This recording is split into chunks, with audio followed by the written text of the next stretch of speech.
وما قدر الله حق قدره إذ قالوا ما أنزل الله على بشر من شيء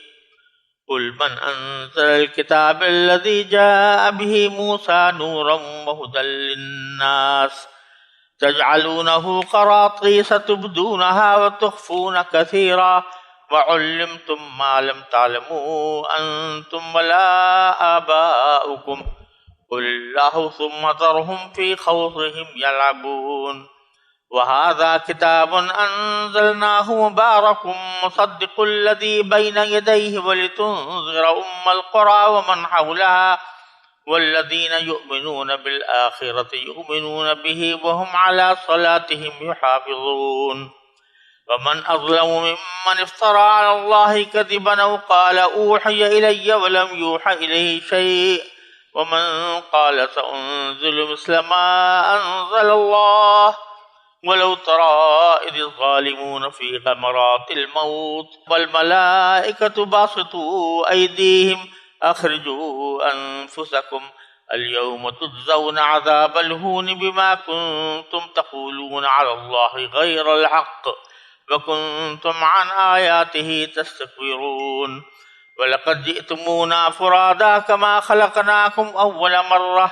وتركتم ما خولناكم وراء ظهوركم وما نرى معكم شفعاءكم الذين زعمتم أنهم فيكم شركاء لقد تقطع بينكم وضل عنكم ما كنتم تزعمون. ان آیات کا پس منظر یہ ہے کہ مشرکین مکہ تو بت پرست تھے اور بت پرستی ہی کو اپنا دین بنایا ہوا تھا. کبھی کبھی ان کی ملاقات یہودیوں سے یا نصرانیوں سے بھی ہو جاتی تھی. تو ایک مرتبہ ایسے ہی ان کی کہیں ملاقات ہوئی ہوگی تو اس وقت مشرکین نے نبی کریم سرورت عالم صلی اللہ علیہ وسلم کے نبوت کے دعوے کا ذکر کیا ہوگا کہ یہ محمد صلی اللہ علیہ وسلم اپنے آپ کو پیغمبر کہتے ہیں اور یہ کہتے ہیں کہ ان کے اوپر وحی نازل ہوتی ہے اللہ تعالیٰ کی طرف سے. تو اس کے جواب بھی ان سے پوچھا کہ آپ کا اس کے بارے میں کیا خیال ہے. صورتحال یہ تھی جیسا کہ پہلے بھی کئی بار ذکر ہوا کہ یہودیوں کو نبی کریم صلی اللہ علیہ وسلم سے جو دشمنی تھی اس کی اصل وجہ یہ تھی کہ وہ نبی آخر الزمان یعنی آخری زمانے میں آنے والے پیغمبر کے بارے میں یہ سمجھتے تھے کہ وہ بھی بنی اسرائیل میں سے ہوں گے. لیکن ان کی خواہشات کے برعکس اللہ تبارک و تعالیٰ نے آخری زمانے کے خاتم النبیین صلی اللہ علیہ وسلم کو یہ آخر بنی اسرائیل میں سے مبعوث فرمایا. اب یہ اصلی بات کہ ہمیں یہ بات منظور نہیں ہے کہ وہ بنو اسماعیل میں سے ہوں آخری زمانے کے نبی. اگر وہ یہ بات کہتے تو سارے مشرکین عرب جو تھے وہ بھی بنو اسماعیل میں سے تھے. تو ان کو یہ اندیشہ ہوتا کہ اگر ہم یہ بات کہیں گے کہ ہمیں بنی اسماعیل سے کوئی پیغمبر منظور نہیں ہے تو اس سے عربوں کی مشرکین عرب کی نسلی عصبیت کو دھچکا پہنچ سکتا تھا اور اس صورت میں وہ یہودیوں کو بھی اپنا دشمن سمجھ سکتے تھے کہ وہ گویا حضرت اسماعیل علیہ السلام کی اولاد کو کوئی اہمیت نہیں دیتے اور ان میں کسی نبی کے مبعوث ہونے کا انکار کرتے ہیں. لہٰذا انہوں نے جواب میں یہ کہا کہ بجائے اس کے کہ یوں کہتے کہ ہم نبی کریم صلی اللہ علیہ وسلم کو پیغمبر نہیں مانتے اور ان پر جو وحی نازل ہوتی ہے اس کا انکار کرتے ہیں، اس کے بجائے انہوں نے یہ کہہ دیا کہ اللہ تعالیٰ نے کسی بھی انسان پر کوئی وحی نازل نہیں کی، کسی بھی انسان کو کوئی کتاب کسی کے اوپر کتاب نازل نہیں کی. ان کا اندرونی مقصد تو بظاہر یہ تھا کہ حضرت موسیٰ علیہ السلام کے بعد وحی کا سلسلہ منقطع ہے اور اب اللہ تعالیٰ کسی بندے پر کسی بشر پر کوئی وحی نازل نہیں فرمائیں گے، بلکہ جو ہو چکا وہ ہو چکا. حضرت موسیٰ علیہ السلام پر آ چکی اور اس کے بعد کوئی وحی نہیں آئے گی. اسی طرح ان کے دل میں یہ بات بھی ہو سکتی ہے کہ حضرت موسیٰ علیہ السلام پر جو کتاب اتاری گئی تھی وہ تختیوں کی شکل میں لکھی ہوئی حضرت موسیٰ علیہ السلام کو دی گئی تھی. ایسا نہیں تھا کہ وقتاً فوقتاً کوئی وحی کوئی جبریل علیہ السلام لے کر آئیں اور وہ حضرت موسیٰ علیہ السلام کو اس وحی کی تلاوت کریں. تو شاید یہ مقصد بھی ہو سکتا ہے اندرونی کہ اللہ تعالیٰ نے کسی بشر کے اوپر کوئی چیز نازل نہیں کی. لیکن ظاہری مطلب یہ تھا کہ ما انزل اللہ علی بشر من شیء کے معنی یہ کہ اللہ تعالیٰ نے کسی بھی بشر پر کوئی وحی نازل نہیں کی تاکہ مشرکین مکہ کی پیٹھ تھپکی جائے اس بارے میں کہ وہ نبی کریم صلی اللہ علیہ وسلم کی رسالت کا انکار کریں. تو اس سیاق میں یہ آیات کریمہ نازل ہوئی ہیں جو میں نے ابھی آپ کے سامنے پڑھی. یہ سورہ انعام کی آیت نمبر 91 سے آیت نمبر 94 تک میں نے تلاوت کی ہے. اس کا پہلے ترجمہ پیش کرتا ہوں. فرمایا کہ ان لوگوں نے جب یہ کہا کہ اللہ نے کسی انسان پر کچھ نازل نہیں کیا تو انہوں نے اللہ کے صحیح قدر نہیں پہچانی. ان سے کہو کہ وہ کتاب کس نے نازل کی تھی جو موسیٰ لے کر آئے تھے، جو لوگوں کے لیے روشنی اور ہدایت تھی، اور جس کو تم نے متفرق کاغذوں کی شکل میں رکھا ہوا ہے جن میں سے کچھ کو تم ظاہر کرتے ہو اور بہت سے حصے چھپا لیتے ہو، اور جس کے ذریعے تم کو ان باتوں کی تعلیم دی گئی تھی جو نہ تم جانتے تھے نہ تمہارے باپ دادا. اے پیغمبر اتنا کہہ دو کہ وہ کتاب اللہ نے نازل کی تھی، پھر ان کو ان کے حال پر چھوڑ دو کہ یہ اپنی بیہودہ گفتگو میں مشغول رہ کر دل لگی کرتے رہیں. اور اسی طرح یہ بڑی برکت والی کتاب ہے جو ہم نے اتاری ہے، پچھلی آسمانی ہدایات کی تصدیق کرنے والی ہے تاکہ تم اس کے ذریعے بستیوں کے مرکز یعنی مکہ اور اس کے ارد گرد کے لوگوں کو خبردار کرو. اور جو لوگ آخرت پر ایمان رکھتے ہیں وہ اس پر بھی ایمان رکھتے ہیں اور وہ اپنی نماز کی پوری نگہداشت کرتے ہیں. اور اس سب سے بڑا ظالم کون ہوگا جو اللہ پر جھوٹ باندھے یا یہ کہے کہ مجھ پر وحی نازل کی گئی ہے حالانکہ اس پر کوئی وحی نازل نہ کی گئی ہو. اور اسی طرح وہ جو یہ کہے کہ میں بھی ویسا ہی کلام نازل کر دوں گا جیسا اللہ نے نازل کیا ہے. اور اگر تم وہ وقت دیکھو جب ظالم لوگ موت کی سختیوں میں گرفتار ہوں گے اور فرشتے اپنے ہاتھ پھیلائے ہوئے کہہ رہے ہوں گے کہ اپنی جانیں نکالو، آج تمہیں ذلت کا عذاب دیا جائے گا اس لیے کہ تم جھوٹی باتیں اللہ کے ذمے لگاتے تھے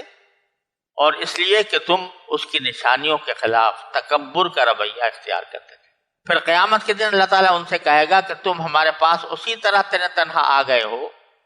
جیسے ہم نے تمہیں پہلی بار پیدا کیا تھا، اور جو کچھ ہم نے تمہیں بخشا تھا وہ سب اپنے پیچھے چھوڑ آئے ہو، اور ہمیں تو تمہارے وہ سفارشی کہیں نظر نہیں آ رہے جن کے بارے میں تمہارا دعویٰ تھا کہ وہ تمہارے معاملات طے کرنے میں ہمارے ساتھ شریک ہیں. حقیقت یہ ہے کہ ان کے ساتھ تمہارے سارے تعلقات ٹوٹ چکے ہیں، اور جن دیوتاؤں کے بارے میں تمہیں بڑا ظلم تھا وہ سب کے سب تم سے گم ہو کر رہے. یہ پہلی آیت میں جو آیات تلاوت کی گئی ان میں سے پہلی آیت میں اللہ تعالیٰ نے ان یہودیوں کے بات کا جواب دیا ہے جو اہل عرب کو بہکا رہے تھے یہ کہہ کر کہ اللہ تبارک و تعالیٰ نے کسی بندے پر کوئی کتاب نازل نہیں کی. تو فرمایا کہ جب ان لوگوں نے یہ کہا ہے کہ اللہ نے کسی بشر پر کوئی کتاب نہیں اتاری یا وحی نہیں اتاری تو اس میں انہوں نے اللہ تعالیٰ کی قدر نہیں پہچانی. ما قدر اللہ حق قدری، انہوں نے اللہ تبارک و تعالیٰ کی ایسی قدر نہیں کی کہ جیسی کرنی چاہیے تھی. قدر نہیں پہچانی کہ معنی یہ ہے کہ اگر وہ مانتے ہیں کہ اس کائنات کا کوئی خالق و مالک ہے، جیسا کہ ان کے اس لفظ سے ظاہر ہوتا ہے کہ اللہ نے کوئی کتاب نہیں اتاری، جس کے معنی یہ کہ اللہ کو تو وہ مانتے ہیں. اگر اللہ ہے اور وہ اس کائنات کا خالق اور مالک ہے اور اسی نے تمام انسانوں کو پیدا کیا ہے تو یہ کہنا کہ اللہ تعالیٰ نے کسی بشر پر کوئی کتاب نہیں اتاری، وحی نہیں اتاری، اس کا مطلب یہ ہوا کہ اس نے انسان کو اس دنیا میں بے یار و مددگار چھوڑ کر بھیج دیا. اس کو نہیں بتایا کہ تمہیں اس دنیا میں کیا کرنا ہے، کون سی چیز تمہارے لیے اچھی ہے، کون سی چیز بری ہے، یہ بتائے بغیر انسان کو بھیج دیا. تو اگر اللہ تعالیٰ کی حکمت پر، اس کی صفات پر ایمان ہو تو کوئی بھی انسان یہ تصور نہیں کر سکتا کہ ایسا حکیم مطلق اور ایسا علیم مطلق جس کو ساری چیزوں کا علم ہے اور سب چیزوں کی حکمت سے وہ واقف ہے، وہ ایسا بے فائدہ کام کرے گا کہ ایک آدمی کو سفر پر روانہ کر دے اور اس کو بتائے نہیں کہ تمہارا مقصد اس سفر کے لیے کیا ہوگا. تو اس طرح جو شخص یہ کہتا ہے کہ اللہ تعالیٰ نے کوئی رسالت کا سلسلہ جاری نہیں فرمایا، کسی کو پیغمبر نہیں بنایا، کسی پر وحی نازل نہیں کی، تو وہ در حقیقت اللہ تبارک و تعالیٰ کے طرف یہ بات منسوب کرتے ہیں کہ اس نے انسان کو زندگی کے سفر پر بغیر مقصد بتائے اور بجائے سفر کا طریقہ بتائے دنیا میں بھیج دیا. اگر کوئی شخص اپنے کسی نوکر کو، اپنے خادم کو کہے کہ تم لاہور چلے جاؤ اور 1 مہینے کے بعد واپس آنا، تو اب اس کو صرف اتنا حکم دے دیا، لیکن یہ بتایا کہ لاہور جا کے وہ کیا کرے گا، اس مقصد کے لیے اس کو بھیجا جا رہا ہے اور اس کے ذمہ کیا کام ہوگا وہاں. تو یہ انتہائی احمقانہ حرکت ہوگی کہ کسی کو بھیج دے اور بعد میں اس کو بتائے نہیں کہ میں کس لیے بھیج رہا ہوں. تو اگر کوئی شخص یہ کہتا ہے کہ بشر کے اوپر کوئی وحی نازل نہیں ہوئی، تو اس کا مطلب یہی ہے کہ زندگی کے سفر پر انسان کو بھیجا گیا اور اس کو کوئی ہدایت فراہم نہیں کی گئی. تو اس لیے اس نے اللہ کی قدر نہیں پہچانی جیسی کہ پہچاننی چاہیے تھی. یعنی اللہ تعالیٰ کی طرف ایک ایسا فعل منسوب کر دیا جو انتہائی حماقت ہے، العیاذ باللہ. تو فرمایا کہ یہ پہلی بات تو یہ ہے کہ یہ جملہ سرے سے غلط ہی ہے کہ اللہ نے کسی پیغمبر پر یا کسی بشر پر کوئی بات نازل نہیں کی. یہ اگر اور ساری باتیں بھی چھوڑ دی جائیں تو صرف اتنی بات اس کے بطلان کے لیے کافی ہے کہ اس نے اللہ تعالیٰ کی صحیح قدر نہیں پہچانی اور اس کی طرف ایسا کام منسوب کیا جو کوئی احمق بھی نہیں کرے گا. ایک بات تو یہ. دوسرا یہ کہ یہ کہنے والے چونکہ یہودی تھے جنہوں نے مشرکین کو بہلانے کے لیے یا بہکانے کے لیے یہ بات کہی تھی، تو ان سے اب براہ راست خطاب کر کے فرمایا کہ قل، یعنی یہ کہہ دو یہودیوں سے کہ من انزل الکتاب الذی جاء بہ موسیٰ، وہ کتاب کس سے نازل کی تھی جو موسیٰ علیہ السلام لے کر آئے تھے. نورم وہدی للناس، جو ایک سراپا نور تھی، روشنی تھی ہدایت کی اور لوگوں کے لیے رہنمائی کا سبب تھی. وہ کون لے کر آیا تھا؟ تم بھی خود مانتے ہو کہ حضرت موسیٰ علیہ السلام پر کتاب اتری تھی، چاہے وہ وحی کے ذریعے ہو یا لکھی ہوئی تختیاں آپ کو دی گئی ہوں. دونوں صورتوں میں کتاب آئی تھی، موسیٰ علیہ السلام کو دی گئی تھی. لیکن اس کا تم نے حشر یہ بنایا کہ تجعلونہ قراطیس، تم نے اس کتاب کے کاغذ بنا لیے. قراطیس قرطاس کی جمع ہے جس کے معنی ہے کاغذ، ورق. تو تم نے کیا کیا کہ اس کتاب کو بجائے اس کے کہ ایک مجموعے کی شکل میں رکھتے اور لوگوں کے سامنے پیش کرتے، تم نے اس کے حصے بکھرے کر لیے اور مختلف کاغذوں کی شکل میں اس کو محفوظ رکھا. بجائے اس کے کہ کتاب کی شکل میں آئے، تم نے اس کے مختلف حصے بنا کر اس کو مختلف کاغذوں میں لکھ لیا.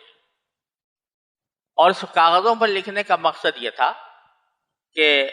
ان میں سے جس کاغذ کو ہم چاہیں لوگوں کے سامنے دکھائیں اور جس کو چاہیں چھپا لیں. تورات کے جو احکام ہماری مرضی کے یا ہمارے مفاد کے خلاف ہوں ان کو ہم چھپا لیں اور جو دوسرے کاغذ ہیں وہ لوگوں کے سامنے پیش کر دیں۔ تو تم نے اس کو کیا بنایا؟ قراطیس یعنی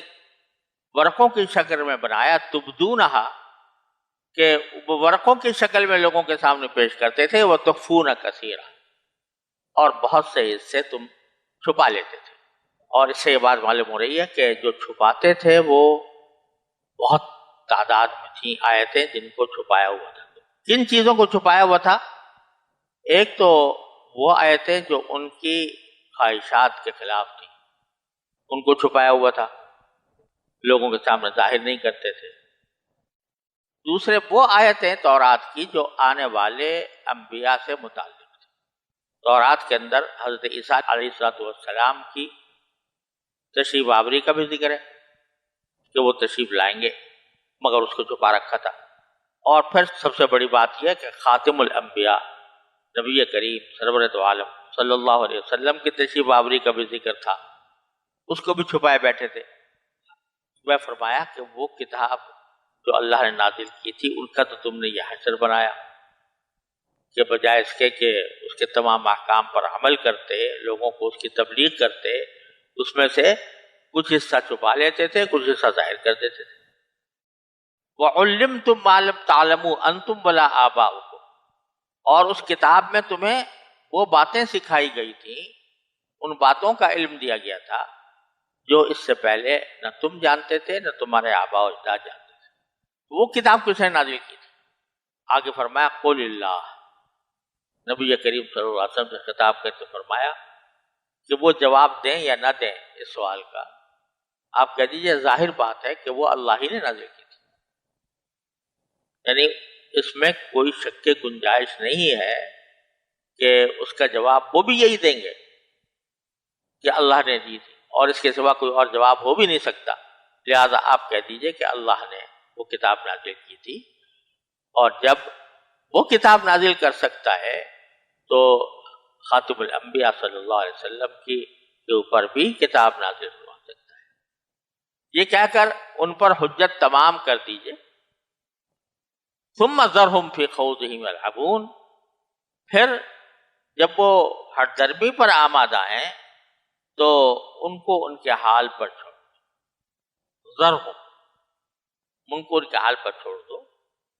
کہ فی خوضہم یلعبون، یعنی اپنی بیہودہ گفتگو میں مشغول رہ کر دل لگی کرتے رہیں۔ یہ ایک طرح سے مذاق ہے جو باتیں وہ کر رہے ہیں، تو اپنے اس بیہودہ گفتگو میں یہ قسم کا مذاق کرتے رہیں، آپ کے اوپر اس کی کوئی ذمہ داری عائد نہیں۔ پھر فرمایا کہ بہذا کتاب انزلناہ مبارک، جس طرح موسیٰ علیہ السلام پر ہم نے کتاب نازل کی تھی، تو یہ قرآن بھی کتاب ہے جو ہم نے نازل کی ہے اور مبارک ہے، یہ بڑی برکت والی ہے۔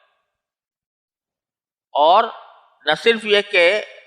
یہ ایک نئی کتاب ہے بلکہ مصدق الذی بین یدیہ، اور اس سے پہلے جو ان کے سامنے کتابیں، آسمانی کتابیں تھیں، تورات یا انجیل وغیرہ، ان کی تصدیق بھی کرتی ہے۔ یعنی ایسی بات نہیں ہے کہ پچھلی کتابوں کو بالکل نظر انداز کر کے یا ان سے انکار کر کے ایک انوکھی کتاب نازل کی گئی ہو، بلکہ اس کی بہت سی باتوں کی تصدیق کرتی ہے، جن میں سے یہ بات بھی داخل ہے کہ اس میں رسول کریم صلی اللہ علیہ وسلم کی اور عیسیٰ علیہ السلام کی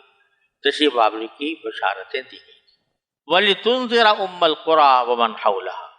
اور اس لیے نازل کی گئی ہے تاکہ تم بستیوں کے مرکز اور اس کے ارد گرد کے لوگوں کو آگاہ کرو۔ ام القریٰ یہ کہا جاتا ہے مکہ مکرمہ کا لقب ہے۔ ام کے معنی ماں کے ہوتے ہیں، اور قریٰ جمع ہے قریہ کی، جس کے معنی بستی کے ہوتے ہیں، یعنی بستیوں کی ماں،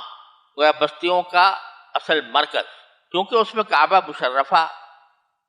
موجود ہے، اس واسطے اس کو ام القریٰ کہا جاتا ہے۔ یہاں جو فرمایا کہ اس لیے ہم نے یہ کتاب نازل کی ہے تاکہ آپ ام القریٰ یعنی مکہ مکرمہ اور اس کے ارد گرد کے لوگوں کو اس کتاب کے ذریعے آگاہ کریں، خبردار کریں، یعنی براہ راست جن کو فی الحال آپ خبردار کریں گے وہ مکہ مکرمہ اس کے ماحول کے لوگ ہوں گے۔ اس کا یہ مطلب نہیں ہے کہ نبی کریم صلی اللہ علیہ وسلم صرف مکہ مکرمہ اور ان کے ارد گرد کے لوگوں کے لیے مبعوث ہوئے تھے، اور مکہ مکرمہ اور اس کے ارد گرد کے بعد جو علاقے ہیں وہ آپ کی دعوت کا حصہ نہیں ہیں، یہ مطلوب نہیں، اس لیے کہ دوسری آیات میں صاف صاف فرمایا گیا وَمَا أَرْسَلْنَاكَ إِلَّا كَافَّةً لِلنَّاسِ بَشِيرًا وَنَذِيرًا، ہم نے پوری انسانیت کے لیے آپ کو پیغمبر بنا کر بھیجا ہے۔ لیکن چونکہ دعوت کا آغاز ہونا تھا ام القریٰ سے، اس لیے خاص طور پر ام القریٰ کا ذکر کیا گیا کہ ہم نے آپ کو اس لیے بھیجا تاکہ آپ ام القریٰ اس کے لوگوں کو اس سے آگاہ کریں۔ وَالَّذِينَ يُؤْمِنُونَ بِالْآخِرَةِ يُؤْمِنُونَ بِهِ، اور تم جو کچھ کہتے رہو، چاہے مشرکین یا یہودیوں میں سے کفار، لیکن جو آخرت پر ایمان رکھتے ہیں، جن کو یہ بات پتہ ہے کہ ہمیں ہر چیز کا جواب اللہ تعالیٰ کو آخرت میں دینا ہے، تو وہ اس کتاب پر ایمان لاتے ہیں، اور اس کتاب پر ایمان لانے کا سب سے اعلیٰ درجہ یہ ہے کہ وہ ہم علی صلاتہم یحافظون، کہ وہ اپنی نماز کی پابندی کرتے ہیں۔ اس سے بات واضح ہوئی کہ ایمان کے بعد انسان کے اعمال میں سب سے زیادہ مقدم اور سب سے زیادہ اہم کام یہ ہے کہ انسان نماز کی پابندی کرے، نماز کی جو حقوق بجا لائے۔ اسی لیے حضرت فاروق اعظم رضی اللہ تعالیٰ عنہ نے اپنے عہد خلافت میں اپنے قلمرو کے تمام گورنروں کو یہ ہدایت دی تھی کہ ان من اہم امورکم عندی الصلاۃ۔ موطا امام مالک میں ہے کہ سارے گورنروں کو یہ ہدایت نامہ جاری کیا تھا کہ میرے نزدیک تمہارے تمام کاموں میں سب سے زیادہ اہم کام یہ ہے کہ نماز پڑھو اور پڑھاؤ۔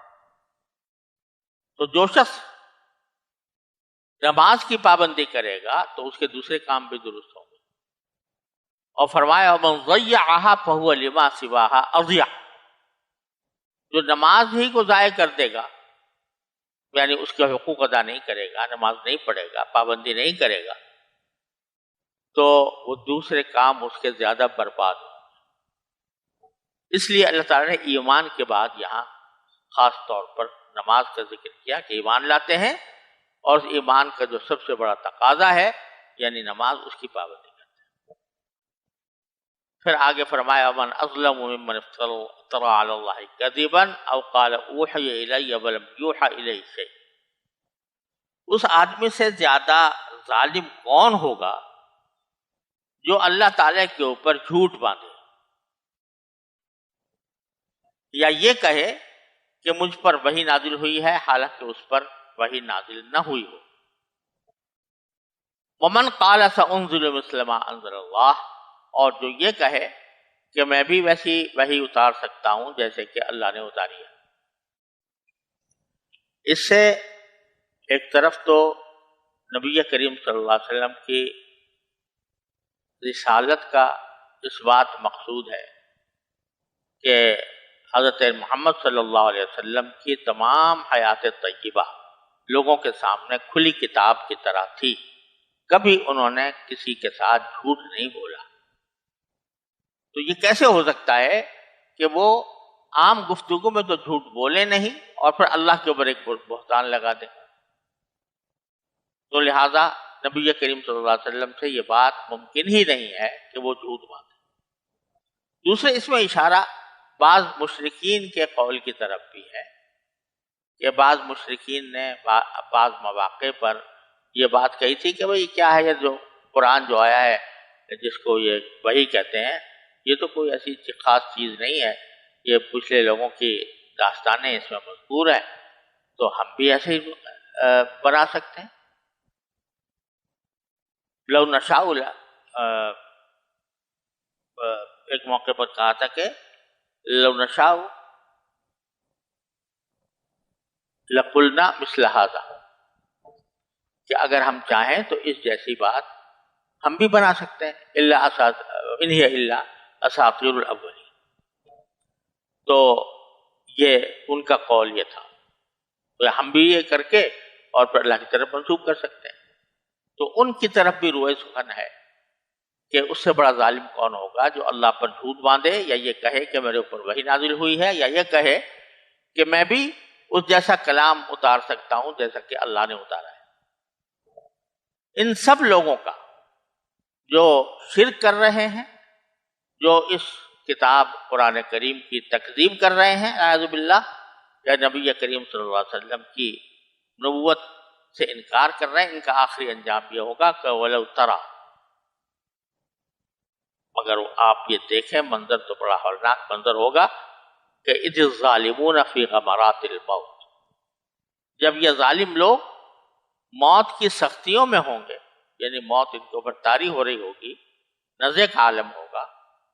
تو وَالْمَلَائِكَةُ بَاسِطُو أَيْدِيهِمْ، اور فرشتے اپنے ہاتھ پھیلائے ہوئے کھڑے ہوں گے اور یہ کہہ رہے ہوں گے کہ اخرجوا انفسکم، اپنی جانیں نکالو. اليوم تجزون عذاب الہون، آج تمہیں سزا دی جائے گی کہ کاہے کی وہ سزا دی جائے گی، کیسے؟ ذلت کی سزا، ذلت کا عذاب دیا جائے گا. بما کنتم تقولون علی اللہ غیر الحق، کیونکہ تم اللہ کے اوپر ایسی باتیں بناتے تھے جو حق نہیں تھی. وَكُنْتُمْ عَنْ آیَاتِهِ تَسْتَكْبِرُونَ، اور تم اللہ تعالیٰ کی آیتوں سے اعراض، تکبر کے ساتھ اعراض کرتے تھے. بَلْ قَدْ جِئْتُمُونَا فُرَادَىٰ كَمَا خَلَقْنَاكُمْ أَوَّلَ مَرَّةٍ، اور ہم نے تم کو اسی طرح تنہا دوبارہ زندگی دی ہے. تم ہمارے پاس اسی طرح تنہا آ گئے ہو جیسے ہم نے تمہیں پہلی بار پیدا کیا تھا. اور وَتَرَكْتُمْ مَا خَوَّلْنَاكُمْ وَرَاءَ ظُهُورِكُمْ، اور جو کچھ ہم نے تمہیں نعمتیں دی تھیں وہ سب اپنے پیچھے چھوڑ کر آئے ہو. تمہارا مال، تمہارے اسباب، تمہاری جائیداد، تمہارے گھر، تمہارے باغات، یہ سب پیچھے چھوڑ دیے ہیں. اب ان میں سے کوئی چیز تمہارے ساتھ نہیں ہے اور اسی طرح آ گئے ہو جیسے کہ پیدا کیے گئے. اب بتاؤ وَمَا نَرَىٰ مَعَكُمْ شُفَعَاءَكُمُ الَّذِينَ زَعَمْتُمْ أَنَّهُمْ فِيكُمْ شُرَكَاءُ، اور ہمیں تو تمہارے وہ سفارشی کہیں نظر نہیں آ رہے جن کے بارے میں تمہارا دعویٰ تھا کہ وہ تمہارے معاملات طے کرنے میں اللہ کے ساتھ شریک ہیں. لَقَدْ تَقَطَّعَ بَيْنَكُمْ، حقیقت یہ ہے کہ ان کے ساتھ تمہارے سارے تعلقات ٹوٹ چکے ہیں. وَضَلَّ عَنْكُمْ مَا كُنْتُمْ تَزْعُمُونَ، اور جن دیوتاؤں کے بارے میں تمہیں بڑا زعم تھا کہ یہ ہمیں سفارش کر کے عذاب سے بچا لیں گے، وہ سب تم سے گم ہو کر رہ گئے ہیں.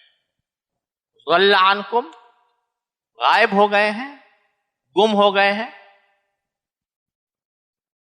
کیا گم ہو گئے؟ ما کنتم تزعمون، وہ بات گم ہو گئی ہے جس کا تمہارا زعم تھا. تو یہ منظر کھینچ کر اللہ تعالیٰ نے پھر ان کو آخرت کے عذاب سے ڈرایا ہے کہ اگر تم اب بھی نبی کریم صلی اللہ علیہ وسلم کی تکذیب پر، قرآن کریم کو جھٹلانے پر آمادہ ہوئے تو تمہارا انجام یہ ہو. وآخر دعوانا